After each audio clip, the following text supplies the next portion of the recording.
Hello?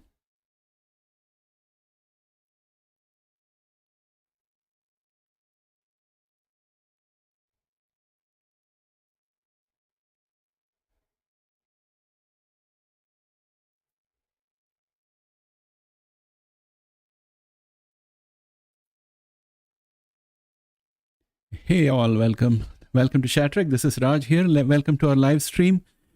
Let me see who is online.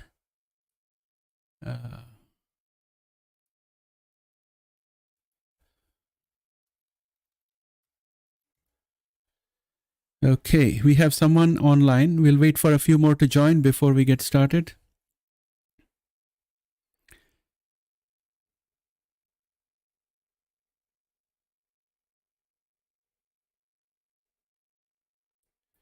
Okay, let me get a set everything and be ready.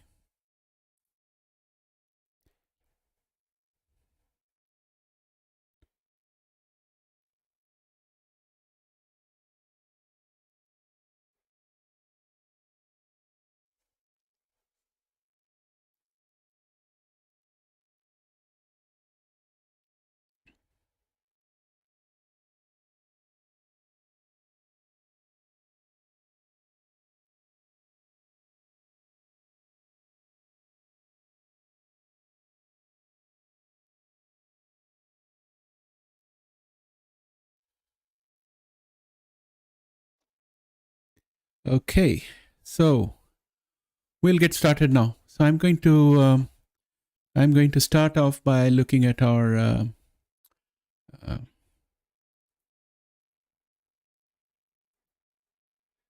hi Ben.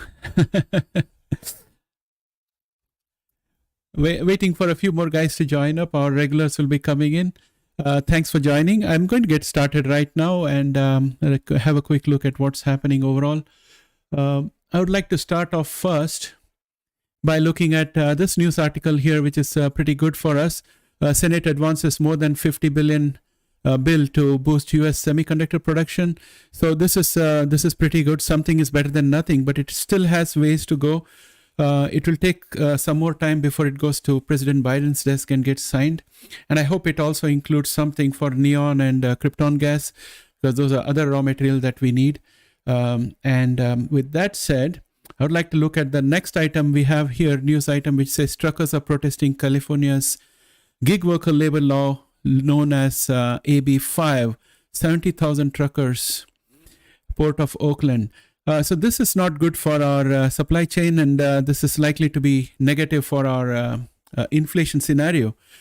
So not a good development, and I hope Newsom would be on top of this and get this sorted out quickly, because it's going to add to President Biden's problems with the inflation. So let's hope for the best out there. I'm going to quickly look at the chat window and see if anything is happening. Yeah, thanks, Ben. Thanks. Yeah. We have some other people who regularly join. They will be coming up in a short while. If not, we'll continue. You are my audience of 100 for me. So with that said, so Ben, the idea out here is basically I'm going to go through the news item, and as soon as at 4 o'clock the market ends, I'll be doing technical analysis on all our genomic stocks in our watch list. So that's what in store out here. And if in between, when we do the analysis, you have any specific shares that you want me to look at, I'd be happy to do that and share my opinion on what I think about those shares. So with that said, let me continue with my analysis out here of the news, what's happening here. So we need this trucker issues to be sorted quickly. And these are the shares which are making the biggest news as per CNBC. So the first one is Netflix. Of course, it came up with less than feared results. So it has popped a little bit, but it has got a lot of work to do. Big competition from HBO, Disney Plus, and so many others. And also those IPTV guys who keep on pirating a lot of these programs from these companies, and Netflix and HBO, Disney, they all spend a lot of money to create those programs. So that's revenue leakage, which they need to plug. But that said, casino stocks, Las Vegas Sands and Wynn Resorts, they have been popping up. Bath and Body Works shares slipped. So it seems that the recession is kind of showing itself in some areas. And Baker Hughes shares plunged more than 8% after the oilfield services company reported disappointing second quarter earnings. How can someone report disappointing second quarter earnings in the oil business? It's very interesting. I'll find out. I'll do some research and find out why that could be. Biogen shares have slipped. Merck has slipped. Nasdaq has jumped 5.2%. Of course, greater trading volumes. So that could be it. So nothing major for us in the genomic sector, but it's a mixed bag out there. And we have the separate news article talking about Nasdaq jumping 1.42%. Information technology and consumer discretionary stocks led gains in S&P 500, while each sector up more than 1% on Wednesday. Meanwhile, more defensive stocks such as healthcare and utilities lagged the broader market index. So we are getting more risk on in this market, it seems. We'll check that out when we look at the indices, when we check at some of our ratios that we have out there. Streaming stocks surged on the back of better than expected earnings from Netflix. And what else do we have here? Semiconductor stocks also advanced with shares of Nvidia up 4%, Qualcomm up nearly 3%. And what else do we have here as big highlights? Of course, Bank of America set a very positive tone for us when it started the earnings season. And mortgage. On the economic front, a report from the Mortgage Bankers Association pointed to more pain for U.S. customers as they deal with higher prices and interest rates. Mortgage demand declined more than 6% last week compared to prior week, dropping to its lowest in 22 years. I'm a bit concerned about the housing market, both in Canada as well as the US. There's a lot of weakness out there. And the major concern is that the rents will start going up when people are unable to move from their rental accommodation into their own home. And new renters will find a drop in inventory, and that's going to spur the rent rates. And when the rents go up, people are going to have less money disposable for other expenses. So it's going to hit discretionary expenditure first, and then there'll be some amount of curbing of essential expenses. So that's where we are heading at. And the situation is the same in Canada also. Companies have already started cutting down on their costs, and they have shelved any expansion plans that they have. Maybe if we see the a lower oil price getting into the consumer price index when it reports next, I suppose we're going to see some relief out there. But till then, these are not great indicators for us. So that's a roundup of news I have. I'm going to quickly look at the chat window and see what is happening out there. And bear with me for a minute.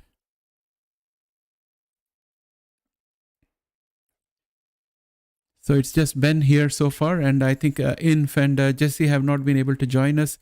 So Ben, I think we'll go and have a look at any of the shares of your choice. If you got any shares that you want to talk about or any questions, then we can discuss about that. So let me know what questions you have or anything that we can do to use up the time. Meanwhile, I'm just going to head over to our TradingView platform and look at what we have there, what the action is like. So the futures, Nasdaq futures are looking good out here.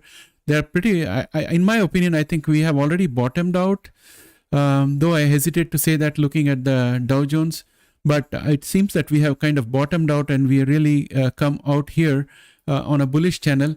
But if we were to wind up and see here in Nasdaq futures, we are looking clean. But if we were to go into the Nasdaq QQQ, we can see that there's a big bearish channel in which we were before, and we then went into a minor bearish channel within that, and we are just about broken out of it, and we have converted some supports out here at 292.96, and we have this resistance here at 306.53, which is what is going to stop us.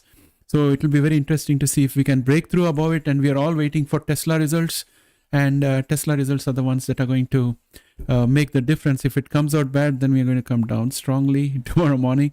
If it comes out well, post-market will start moving up, and then we'll have to tackle this diagonal line of resistance. So that's what I'm seeing in store. Let me look at the chat window and see what's happening there. What do you think? Ben is asking, what do you think about timing for upcoming in vivo human trials this year? Will it happen? Who will get there first? I don't have a guess. Ben, my background is not in biotechnology. Mine is more looking at it from an investor's perspective. But the way I see it, I think CRISPR Therapeutics was ahead of most people, along with Verve for sickle cell disease. But I am also seeing Verve going further ahead at this point of time with base editing. So it's a toss-up between the two of them, in my opinion. But the sickle cell disease area is very crowded. So whoever goes there has to immediately start marketing and covering the market before the others get in the marketing space. Then there'll be some competition. And also the price point for sickle cell disease is still very high. So they need to work out some kind of reimbursement from government and other places in order to reduce the cost per patient. So there is a whole lot of things that comes even after the in vivo human trials. I'm optimistic that in another couple of years we should start seeing some amount of gains out there. So Joseph is talking about NVDA and what you think of future market cap of NVDA. I'm looking at NVDA from the point of view of genomics, and they are doing great work with Cambridge. And I think that's going to give them some kind of boost as compared to others. And also there are some companies, like I think Illumina is already selling NVDA servers, which are being used for some kind of spatial analysis in genomics. So I'm very bullish on NVDA, but I don't know what's going to be the future market cap. I hadn't put my thought into it because we were focusing purely on genomics. I could consider to look at that, and maybe in another future session we can talk about it when I'm a little more informed about that. Welcome Inf, and thanks Ben, Joseph, and Inf for joining us. Ben says, I'm heavily in CRISP, Intelia and Beam, so I'm hoping for everyone riding tide will lift rising. Not just rising tide, Ben, I think you're invested in really good area with CRISPR and Beam. I think base editing has got a lot of advantages because it's not cutting the DNA. That's my understanding. And whenever there's a cutting of DNA involved, there is a lot of risk associated with it.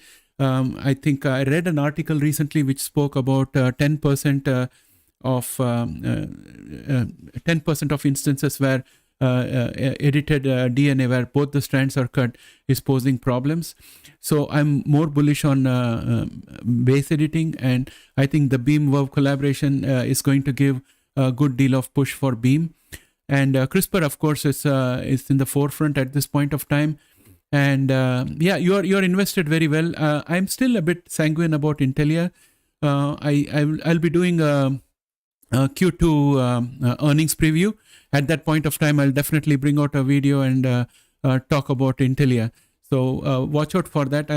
I'm going to be releasing PACB Q2 earnings review either this evening or tomorrow morning. So check out that also. And Joseph is saying, what do you think of BTC trend and prices for coin? Oh, my friend Joseph, actually I have burnt my fingers on Bitcoin. I'm holding Bitcoin, Algorand, Solana, and Dogecoin. All of them are in a severe negative. According to my technical analysts, I had thought that Bitcoin will dip to 16,000 and potentially around 13,000 before bouncing back up. And at this point of time, I think the market action of Bitcoin is very closely correlated to NASDAQ. So if NASDAQ starts picking up, I think Bitcoin will also pick up. That's my opinion. But I haven't done a deep dive on Bitcoin of late. Yeah, I'll share my thoughts with you again in the next session that we have. Probably I'll do a special video just on Bitcoin to lay out my ideas, and you can comment on that and we could definitely take it from there. Inf, I'm trying to multitask and a little occupied, so I might be... thanks Inf for joining, and thanks for multitasking, and don't do any error in your day job because we want to make sure you have your bread and butter. Yes, Ben, I hold crypto. I have a Bitcoin and I have a lot of Algorand. I really believed in the use case for Algorand. And I have staked them so that I'm earning some returns on it. But apart from that, as I mentioned, I have got Doge coins, and I have got Solana. So those are my holdings in crypto. Joseph says, I definitely agree, and I would be fortunate to enter position, and I would prefer a security.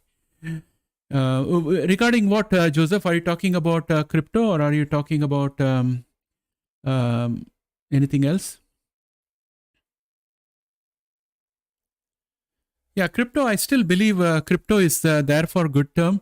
I'll just digress a little bit. We have a few more minutes before the market close. So I'm just going to talk about some things that I have read and seen. Yeah, crypto exposure. Yeah.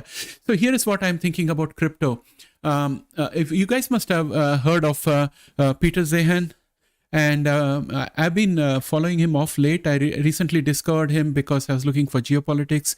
And I really believe his premises because it seems that US is definitely withdrawing from international arena, and they're becoming more inward looking. And also Europe is having its own problems, and Russia is getting isolated, and China is also getting isolated. So it's becoming a multipolar world. And in this kind of a scenario, given the fact that sanctions are putting a lot of countries into risk, if you look at the recent sanctions against Russia, yachts were seized and they were cut out of SWIFT. And there is a lot of those things that the US is able to do right now because US dollar is the reserve currency. Therefore, there is a increasing movement among countries. Even Russia is trying to do ruble-based trades. India is trying to do Indian rupees-based trades. China is trying to do yuan-based trades. So there is all those activities happening in the background. But at the end of the day, if nobody wants any other country to have a dominance, and that's where I think Bitcoin, as the original crypto, is going to get a good deal of boost. And just bear with me while I explain a little more on that.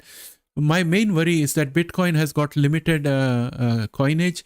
I think in another year or so, or a couple of years, we would have finished all the coins that can be minted as it pertains to Bitcoin.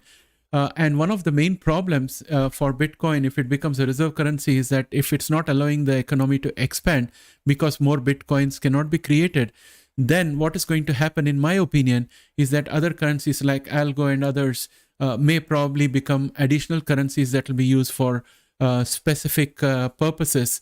And Bitcoin might be something like bonds, and other coins might be used for particular use cases. So that's where my head is at. I don't know what you guys think. You can always share that in the chat here. And if you guys are interested, I could start adding a little bit of crypto programming also in my videos. Maybe once a week or something, I could put a crypto video out there. Inf is saying, could also be negative at Ben Friedman because some folks who are staking or had ETH locked up and waiting will have their coin tokens freed up and might sell. Yeah, that could also be a possibility.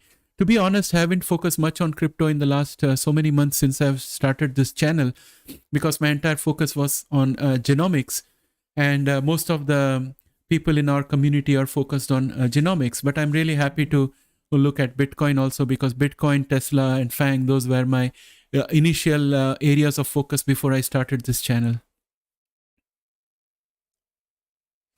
Yeah, yes, Ben, I agree. I'm going to stick with genomics. And I do have some extra videos that I come up with on a once in a week basis, like Sunday specials or something. So I would sneak in some of those cryptos and FANGs and other things, not in high frequency, but when I have something really interesting to talk about. And I would really like to hear from you guys what you think about my opinion on what's going to happen with crypto going forward. I'm actually, Ben, I'm trying to keep myself totally original, so I'm not following anyone on genomics. Everything that you see here is original. One of the reasons why I'm not following anyone is because I don't want to get influenced by other content creators. Then what is likely to happen is you'll see what I have here, you look at what somebody else is saying, and then you'll say, oh yeah, it's not much different. So that's the reason why whatever you see here, I will assure you, it's original research. My core research depends on things like Defense World, Science, and Sci.com, CNBC, and Reuters, those kind of sources. And I try to go to the company website itself to do some research. So that's how I come up with my content.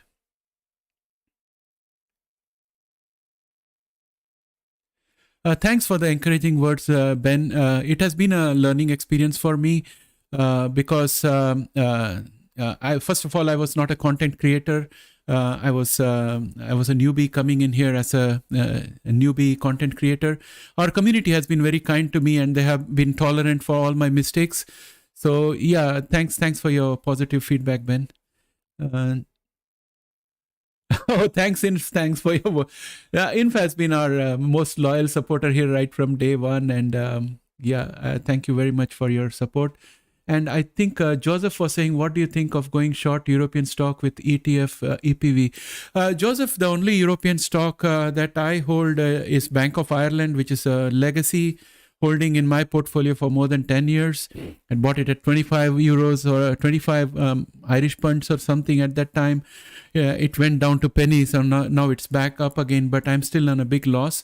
Apart from that, I have not been looking much into European stock except for when it pertains to genomics.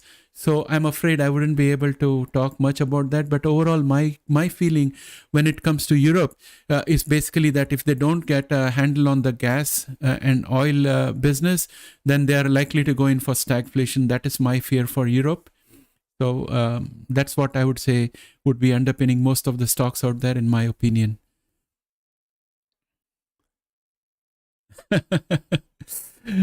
Thanks, Inf. Okay, so let's go on and look at some other shares. Can you give me the name of some tickers that you want me to look at? Thanks, Joseph. Yeah, this is nice. This is stimulating. When I have a few people in the chat and we are talking, especially for a baby channel like ours, it's really helpful. We also have another regular, Jesse. I don't see him here, but he might join us anytime now, maybe closer to the market close. So we still have around 11 minutes to go before market close. So we can talk about stuff that you are interested in. Let me go to the TradingView platform and see if I can drag up something that would be of interest. I'm going to reveal to you my original list that I was working on, which I was investing in.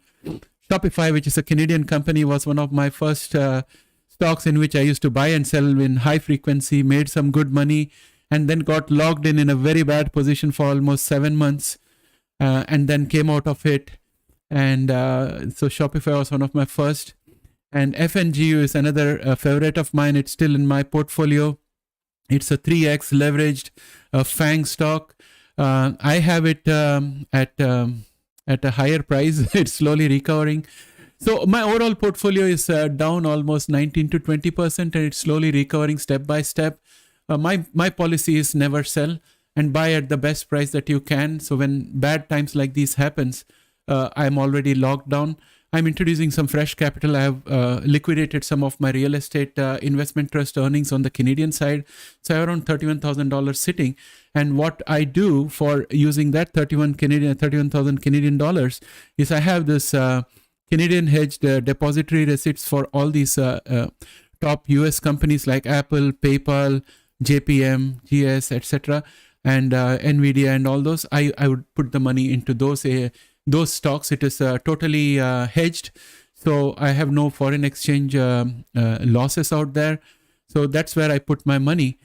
So when I talk about my US side of the portfolio, I have got certain investments out there like Tesla and FNGU. Those are all direct US side investment.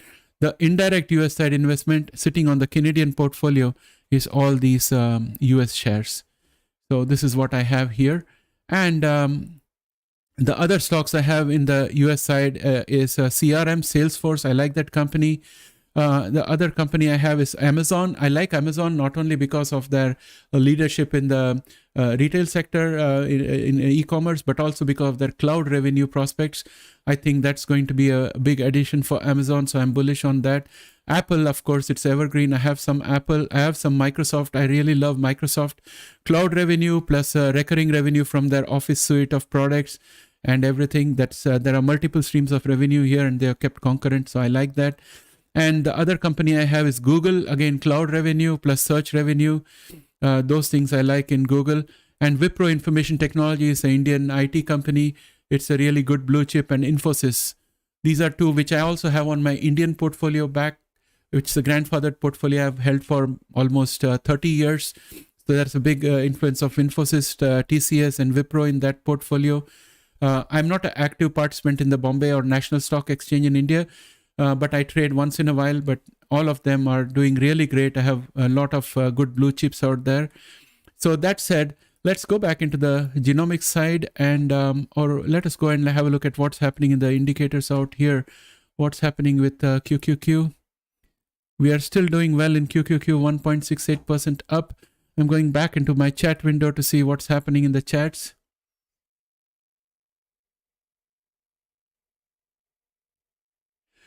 Yeah, Joseph, about Tesla, right? You're saying I know you disagree, but I think Tesla gonna beat expectation. Tough call though, wouldn't make a move. Yeah, you're right. I'm also a bit circumspect about that, because if I look at Germany, they have an energy problem. They're asking everyone to cut down energy by 15%, and before that, they are paying high price for energy.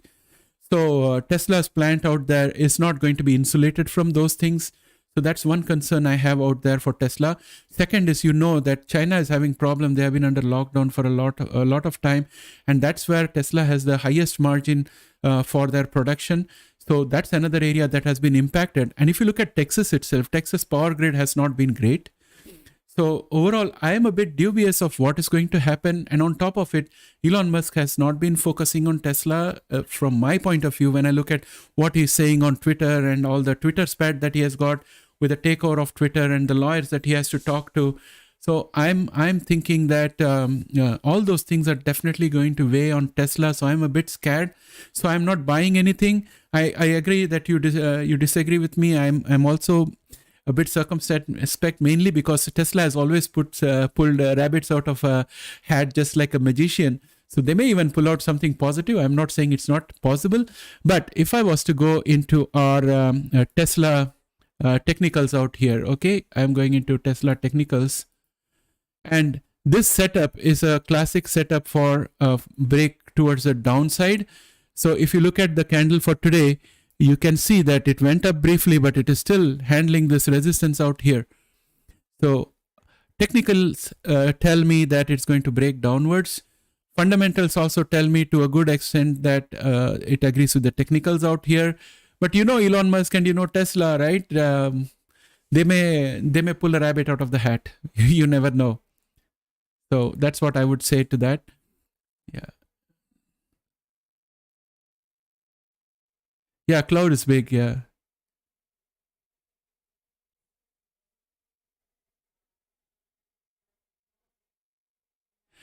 I don't have any GameStop stock. I was a solo trader for the longest time without looking at anything else, just following, a few people on YouTube at that time who were doing FANG stocks and who were doing Tesla. And I used to follow them a little bit, and I used to do most of my own analysis. So I haven't bought GameStop ever. So that's a little bit about me. Did we already look at CRISP, QQQ, SPI? What about Tesla reporting in 10 minutes? So CRISPR, QQQ, SPY, we just had a quick look at QQQ and SPY, but all the detailed looks will come after market close. We just have got 4 minutes. We just have to wait for those 4 minutes to get over, and then we will jump into that. And we'll do a detailed analysis. We'll start off with futures, then we'll go into oil, QQQ, SPY, Russell, Dow Jones, and then crypto, and then we'll look at commodities, and then we'll go into genomics. We'll do a total analysis of all the companies in the genomics. I'm going to exclude Pfizer. I'm going to exclude Novartis, those biggies. I'm going to exclude them, just focus on pure genomics. Tesla earnings are coming at 5:30. So possibly I'll be able to 5:30 p.m. So possibly I'll be able to react to that only after it comes, and then it becomes a bit stale, right, Joseph? Because most other people would have reacted, and I must confess that I'll be checking. I can't sit without checking the market until I do my next video, and I'll pick up a lot of what they are saying, and most probably you'll find I would be saying most of the things that they say. Anyone else take some guess? Oh, I can put a poll. I can put a poll for you.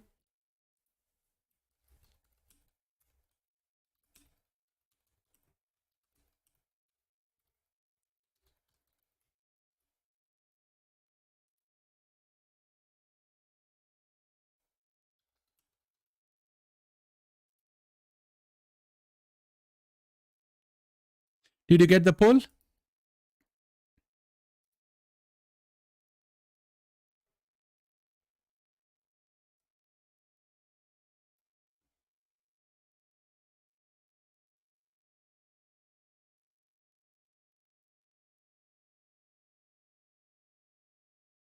misses and rises.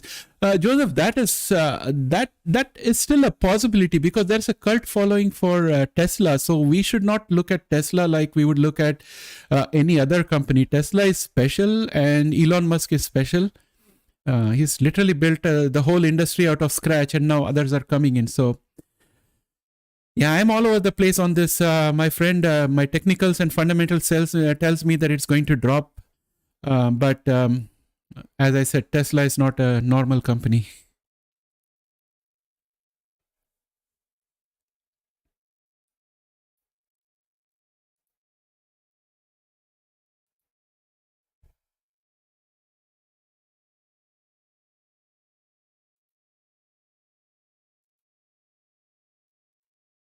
Yeah, so that's what we have here.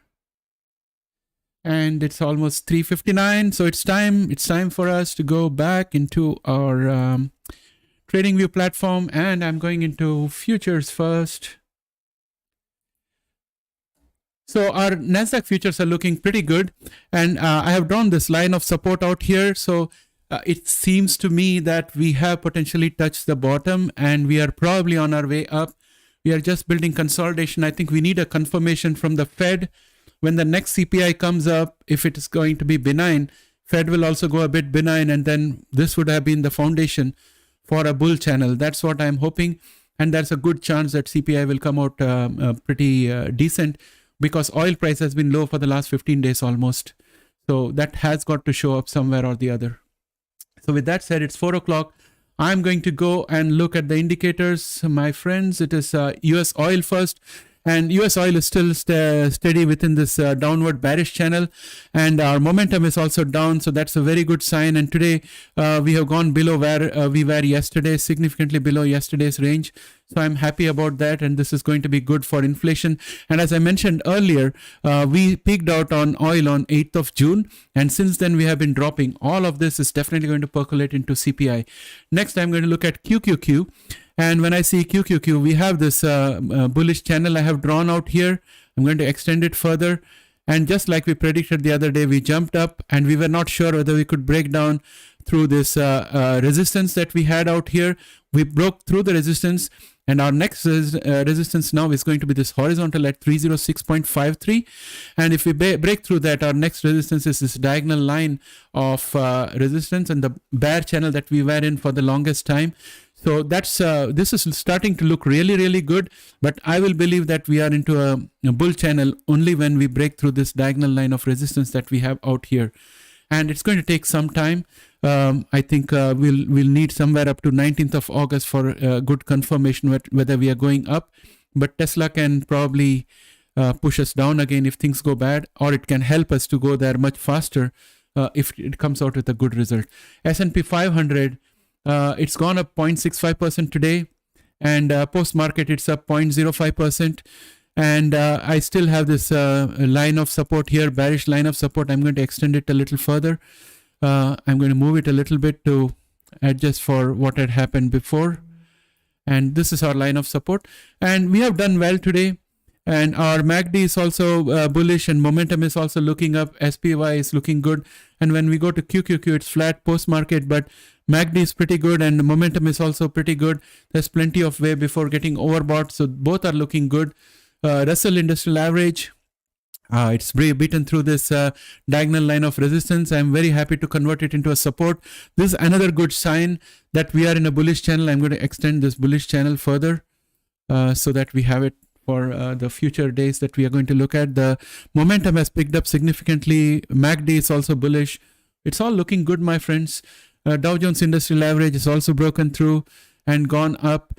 Now I'm in two minds, because earlier I was thinking that Dow Jones should at least touch and go below 20% from its all-time highs and get into the bear market before we bottom out.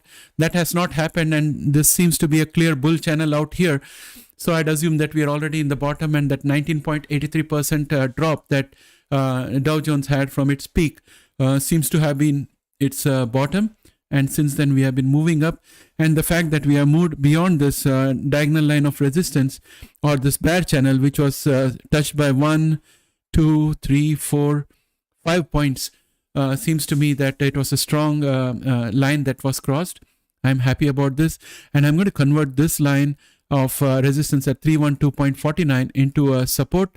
So we are looking pretty good out here. If I go to VIX, VIX has dropped below, so I'm going to convert this line of resistance at 27.20 into red color, and I'm also convert this into 24.28 into a resistance. We are starting to look good, and as I mentioned, as soon as you come to the below 20% range on the VIX, it's open season for calls and swing trading. So till then, we'll have to bear with this, and all the momentum and everything seems to indicate that VIX is going to continue to go down. But we still have the Russia-Ukraine crisis and everything related to it, and the COVID situation in China. But I think overall the market has put them all into the back burner, and we are not looking at those things as seriously unless something really comes and impacts us, like a spike in oil prices or a spike in wheat prices. That's the thing that's going to probably bring those back into the forefront. Till such time, I think the VIX is going to start going down. We look at put call ratio. We have ended the put call ratio at 0.95, which I'll consider as neutral to slightly bullish, but I'll call it neutral. And if you look at XLY by XLP, yes, both we are going to be more risk on going forward, and that's what it indicates to me here. So it's all looking good. US dollar index, it has broken through this support line out here. I'm going to mark this support line as a resistance, and I would look forward to US dollar index going down further, because that's what will help the money to come into the stock market. And I think it is just, if I look at this line here, I don't know if you can see it in your chart, but I think it's exactly stopped at exactly the diagonal line. We'll see tomorrow what happens. But at this point of time, the other indicators to me seem to show that US dollar index is likely to come down. With that said, I'm going to go and look at crypto, because we have some people who are still looking at crypto. So crypto, Bitcoin is looking really good out here. I'm really happy to say that Bitcoin potentially has gone into a slightly bullish foundation. MACD is looking great, and momentum is also looking great, and it's above average. That's what I like to see there. I'm just going to quickly go into commodities section out here, and we look at wheat. Wheat is marginally up, but it has moved flat today. That's a good sign. Copper is also up, and it's in a bullish channel. This is something that I'm a bit worried about. Because we have tight labor market in the US, and if copper is going up, that means that there's going to be an increase in production and other things. So it's not conducive to inflation coming down. So that's the only thing I'm concerned about. But I have to think through what it means for us at this point of time, and I'll probably talk about it in my next session. Gold is continuing to go down, and silver has also gone down. Now let's go and have a look at our genomic stocks, and I'm going to just sort this out here. And before I go into genomics, I'm just going to have a quick look at the chat window. You're throwing thoughts around. I still appreciate any conjuncture. Most loyal support.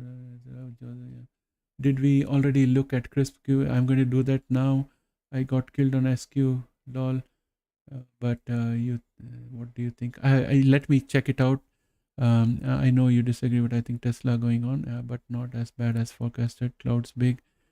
Okay, anyone guesses? Got some. They have great big problem solving. I bet they have figured something out. Tesla misses but announces some random thing. Says and raises. Cathy Wood's company, ARK Invest, is shutting down its latest fund called ARK Transparency ETF CETRU. Only after 7. I didn't know that, Jesse. Thanks for letting me know. Welcome, Jesse. Thanks for joining us. It's happening. Also happening here. Really low volatility and etc. Good win. Good observations there. New peak 7. Tesla moving it out. Looks like a beat, friendos. Okay, if anybody finds that Tesla result is out, just send me a link. Or just mention where you have seen the results. I thought it was going to come out at 5:30. Let me go quickly to our TradingView chart and get started with my analysis for the genomics. So I've sorted out the genomics. Verve is looking super strong, my friends. It's looking excellent. And whatever happens to Verve, it's going to be Verve. It's going to be echoed in Beam also. Beam is also looking pretty strong. It has broken through this resistance out here at 65.12. I'm going to gladly convert that into a support. However, you have to note that it has been in the overbought position. Let us see Verve. Verve is also in the overbought position, so be careful. It may move sideways or give a little bit of gains before it goes up again. And for Verve, I'm going to mark all these as supports. Really giant leaps for Verve. Many people would have been caught off guard. And they would be kicking themselves that they should have bought Verve at 11.38, and they would be laughing right now. But that's the story about investment. And also, I think this steep raise is not sustainable, so there has got to be some consolidation sideward movement before moving up. That would be healthy in my opinion. Caribou Biosciences, I have this Caribou Biosciences up 7.55% today, and this box here shows the actual gap that we are trying to cover, and it, according to the principle of technical analysis, it has got to cover all this gap. So there is a lot of momentum for upward movement. There is enough space before it gets overbought. Caribou still has got time to go, and its next resistance is at 8.25. All looking good for Caribou at this point of time. Post market, there is no trades as such. Invitae is up 5.88% today, and it bounced off the bottom, and it has still remained within this. And this candlestick pattern, my friends, is in Japanese candlestick pattern, it's called as a bullish harami, and that means that this is going to go up from here. So it's a very bullish sign from Japanese candlestick pattern. Unfortunately for us, the MACD is bearish, and the momentum is just picking up and below average. So I do not know what's going to happen tomorrow, but at least the candlestick pattern is bullish. So we can expect for something positive tomorrow.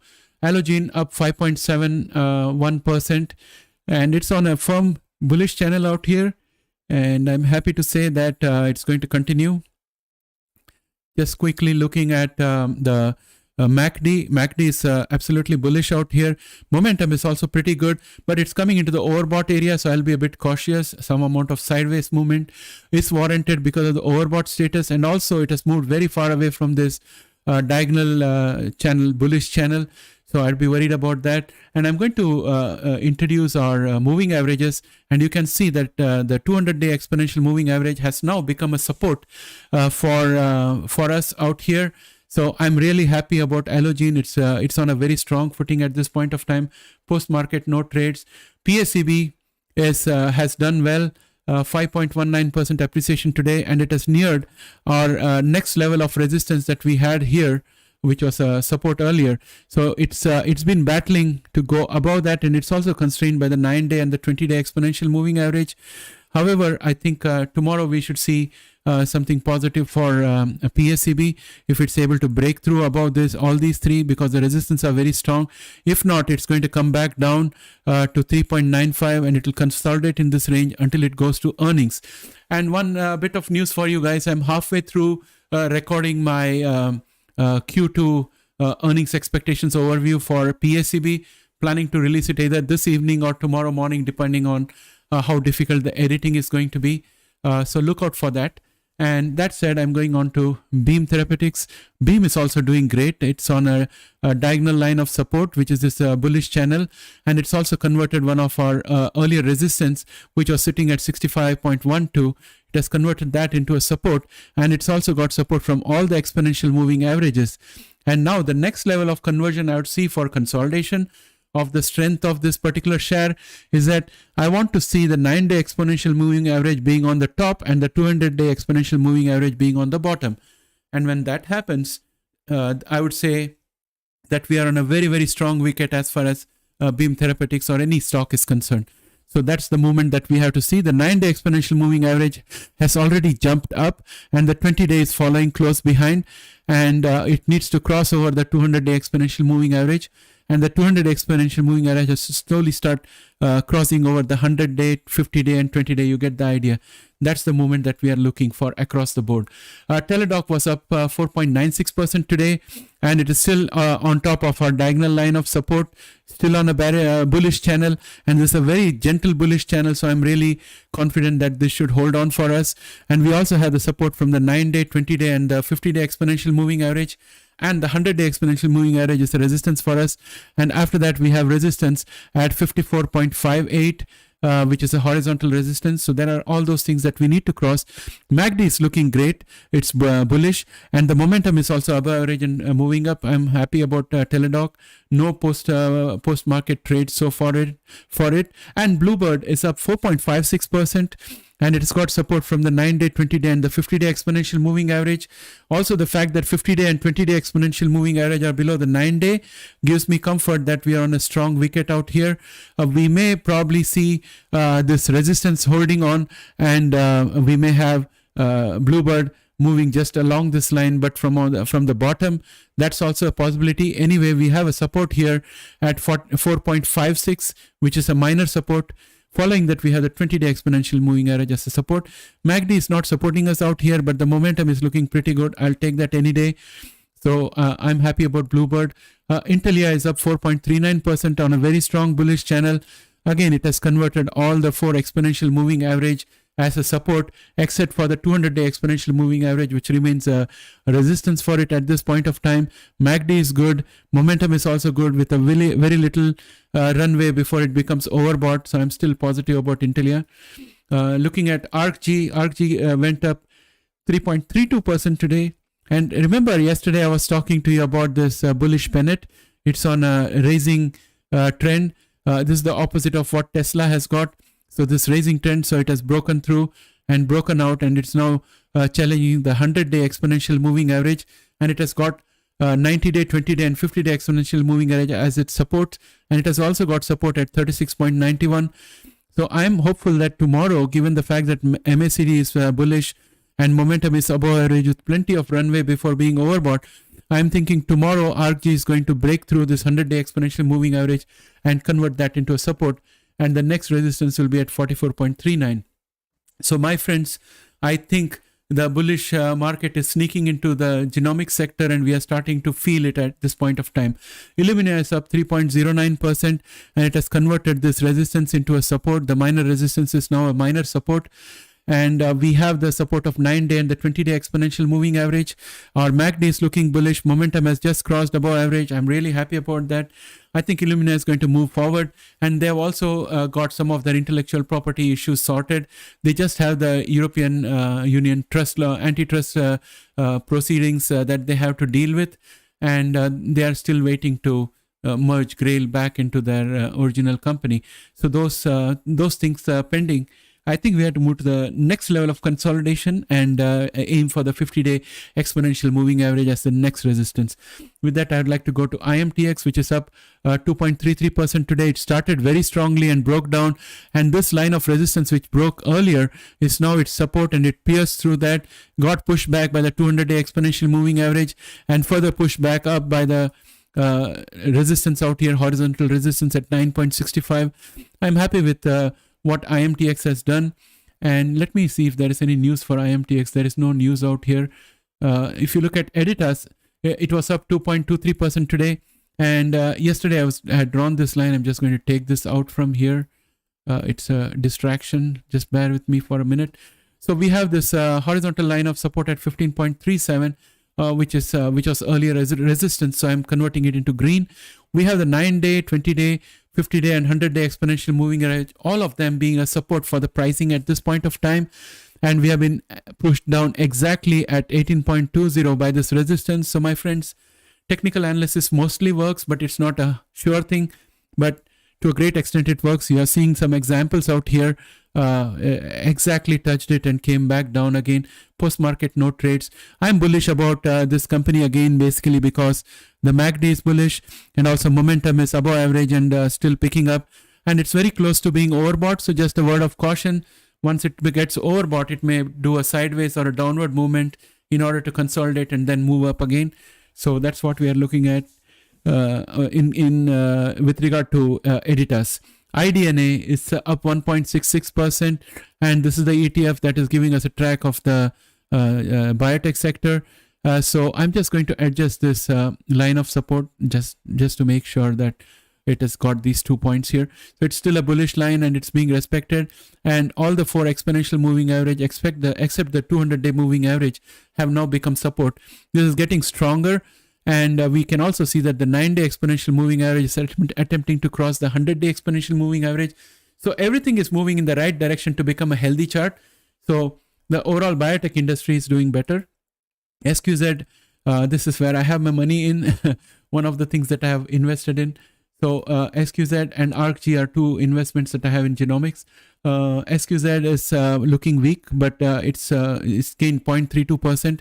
It's still got support at 3.02, and it's got a resistance out here at 4.01, with the 9-day, 20-day, and 50-day exponential moving average being interim resistances. It's not looking good in the charts. I wish I had sold it off when it had gone to 3.32 or something like that. But anyway, it's a very small stake, so I don't mind. I'm going to skip Regeneron, Pfizer, Vertex. I'm going to look at CRISPR Therapeutics. CRISPR is beautiful. I mean, it's a treat. It's looking as good as any. It's got a bullish channel on which it is running. It's got support from 9-day, 20-day, 50-day, and 100-day exponential moving average. And all the exponential moving averages are shuffling into the right sequence, with the 9-day at the top, 20-day following it, 50-day following it, and 100-day following it. And now 200 days following and moving towards it. Has got to be at the bottom of everything. And when that happens, CRISPR stock chart would be absolutely healthy. So at this point of time, again, see technical analysis at work. 83.46 was the resistance, and we have dropped down below it. We pushed around, so we have ended just around 83.46. We closed at 82.34. So the resistance is still holding, and we have support from the 9-day and the horizontal line of support at 79.51 as very, very strong supports. So if it did fall, it's going to fall down to here. And at this point of time, it's kind of consolidating. And if I was to try and draw, I'm going to do a little bit extra out here for CRISPR, because I know you guys hold CRISPR Therapeutics. I'm trying to draw a pennant and see if we have a pennant out here.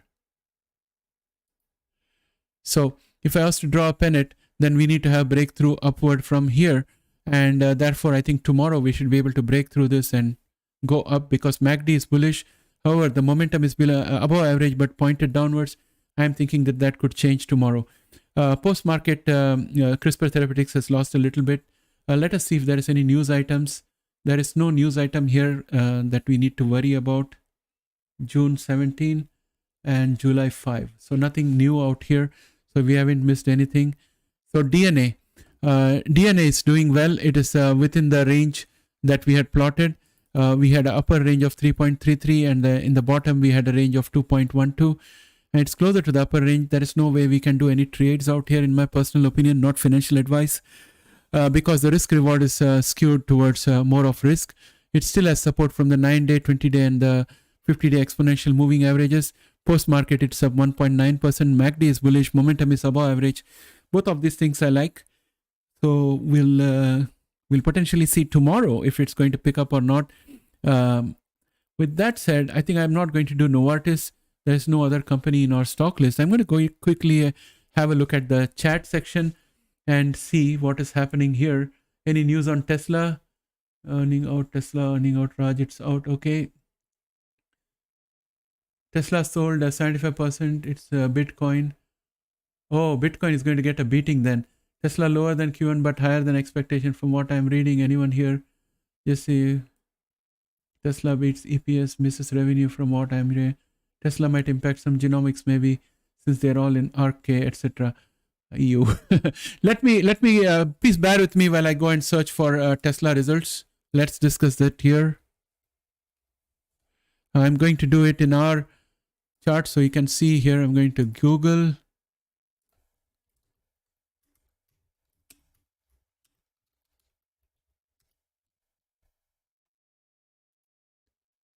Tesla reports Tesla grows revenue 42%, but automotive margins decline. That is in line with some of my thinking, because you had Shanghai lockdown and you have higher costs in Germany than expected. So it says earning per share 2.27 adjusted versus 1.81 expected. My God, that's a blowout in my books. That's exceptional. Revenue 16.93 versus 17.1. I don't think this is a big deal in terms of miss, given the difficult conditions. I swear this is a fantastic company. Automotive gross margin came in at 27.9%, down 32.9. last quarter and 28.4% a year ago. So this is gross margin. I wouldn't worry too much about it. It's all because of Shanghai and Germany, and we all know it's affecting everyone else also. So I would not worry too much about it as a Tesla shareholder at this point of time. We are expecting the oil and gas issues to get sorted sooner rather than later. Company generated $344 million in automotive regulatory credits revenue in the second quarter. That's a $10 million or nearly 3% decline for the same period of 2021. $10 million in an overall of 16.93 billion. I don't think that makes much of a difference to me. Early this month, Tesla reported vehicle deliveries of 254,695 electric cars for the period ending June 30, showing 27% growth from a year ago. See, there's still a growth out here despite the challenging circumstances, chip shortage, China lockdown, energy crisis in Germany, and shipping issues. There has been shipping problems also. Despite all of these things, they have got a 27% growth from a year ago, and 18%, but an 18% decrease sequentially. I think it's. I would look at it as glass half full rather than glass half empty. Deliveries are the closest approximation of sales Tesla discloses. Its Model 3 and Model Y vehicles comprise 93% of those deliveries. Okay, say here they are. Russia's brutal invasion of Ukraine and COVID outbreaks in China exacerbated semiconductor and part shortages, along with supply chain snags. So, friends, they have to transport their vehicles also from China, and it has to come by sea. And there's been a shipping constraint also, not only in terms of available ships and containers, but also in terms of port clearing. And now we have this truckers issues which are going on in California. So we have to keep all those things in mind. But I think Tesla is best-in-class company. CEO Elon Musk also lamented the high costs of starting up production at new factories in Austin, Texas, and Germany during an interview with Tesla. See, we were anticipating these costs. I was talking about this pre-earnings. So I don't think this is news to me. Tesla's cryptocurrency holdings are also likely declined in value substantially depending on how the company traded them. Barclays analyst Brian Johnson said on Monday that he expects Tesla to record an impairment of roughly $460 million due to Bitcoin declines. 460 is a substantial number, so I'll definitely expect that to take a hit on the stock price. On the brighter side, Tesla recently marked a milestone with an employee posting on LinkedIn this week that the company surpassed production of 2 million vehicles in its Fremont, California factory. According to a White House memo from June 20th, Tesla also plans to begin production of new supercharger equipment that will enable non-Tesla EV drivers in North America to use Tesla superchargers. And that will also become another revenue stream share in the growing pie. That's really a good news. So I think overall, after looking at this result, I'm bullish on Tesla. I think it has got to pick up in the markets tomorrow. Let us see what's happening with Tesla share price here. Let's go to automotive. Let's look at Tesla. Post-market, it's up 2.07%. My friends, I think it's going to break through this. And this is what it's going to look like going forward. Where is my... where did it go? Okay, I don't have my pen icon out here. I don't know what happened to it. This is always a issue. Okay, so basically follow my cursor. I think it's going to move up.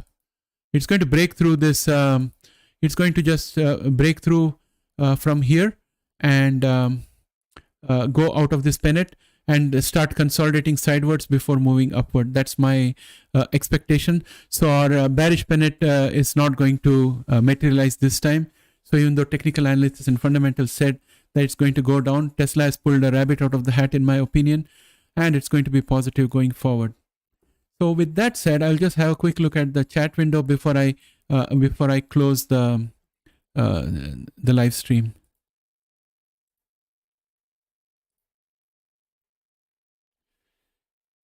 So here we are. I don't love the BTC news, but I'll take it for other macro sympathy. Hey, don't keep on pulling my leg, man. I don't have 1,000 shares of Tesla. I may have that in the Canadian side. Of course, I could have that in the Canadian side. It's a fractional holding. So slightly beat on margins too. Yes, guys. So I think I'm going to wind down this session. It was really fun being with you guys today, and also thanks to Joseph and also to Jesse, Inf, and who else had joined us here? I think it was Brian, Ben Friedman.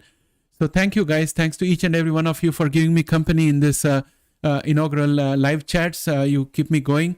And I look forward to seeing you again potentially tomorrow evening again at 3:30. Thanks for all your company, and I wish you all the best with your investment. Bye for now, my friends. Take care.